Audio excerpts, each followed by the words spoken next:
गोब्राब नाजायोब्ला गाहाम फिथाइखौ मोनमारो। आसाम पुलिसाव गोदानै आसाम पुलिस AV/UV कन्स्टेबल हिसाबै गोबां लाइमोनफोरा सायख'जाबाय। आसामनि गोबां लाइमोनफोरा गाव गावनि गोब्राब नाजानायनि गेजेरजों आसाम पुलिसाव सायख'जाबाय। बिनि फिथाइखौ आसाम पुलिस बिफाननिफ्राय थांनाय 12 मे खालारखालि फोसावनाय जादों। गोदानै सायख'जानाय लाइमोनफोरनि गेजेराव गोबां बर' लाइमोनफोरखौबो सायख'जानायखौ नुनो मोननाय जादों। थांनाय साननैसो सिगां आसाम सरकारा 14 मे खालारखालि आसामाव 23,000 गुबुन गुबुन बिफाननिफ्राय साख्रियाव सायख'जानाय बिजाथिफोरनो थिसनथाइनि बिलाइ गथायनानै होनो खोथा होखानाय बादियै आसाम पुलिस AV/UV कन्स्टेबलआव सायख'जानाय गासै लाइमोनफोरनोबो थाबैनो गोबाव खालामाजासे थिसनथाइ बिलाइखौबो गथायनाय जागोन।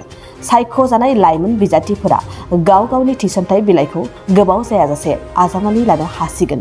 फिथाइखौ फोसावनायनि सानसे उनाव एबा 14 मे खालारखालिनो आसाम सरकारा साख्रियाव सायख'जानाय गासै लाइमोनफोरनो थिसनथाइ बिलाइखौ गथायनाय जागोन होनना खोथा होनाय बादिनो बे थिसनथाइनि बिलाइखौ राननानै होनाय जासिगोन।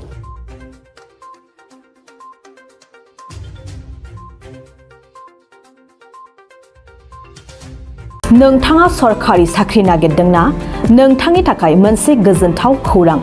नोंथांनि थाखाय दं एडुकेट पइन्ट, जेराव नोंथाङा सोलोंथाइ लानायनि गेजेरजों सरकारि साख्रिनि गुबुन गुबुन रोखोमनि गोब्राब आनजादफोरखौ उथ्रिसारनो हागोन आरो गावनि आथिङाव गसंथानो हागोन।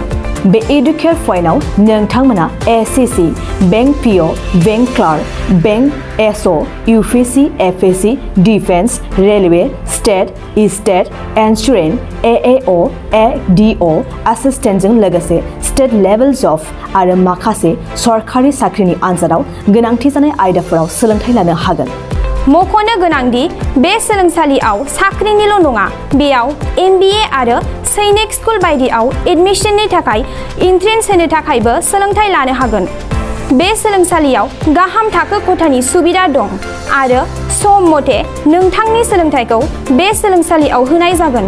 बेखौबो मिथिनांगोन दि बे एडुकेट पइन्टआव सोलोंथाइ लानानै बावैसो 2021-22 इं मायथाइनि SSC GDनि आनजादाव गासै 11 सा सोलोंसाफोरा उथ्रिसारनो हादों।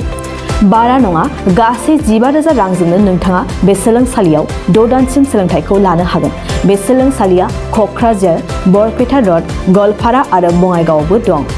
क'क्राझाराव सोलोंथाइ लानो गोसो गुदुं जानाय सुबुंफोरा 70020263133 9101 536360 70020263133 9101536360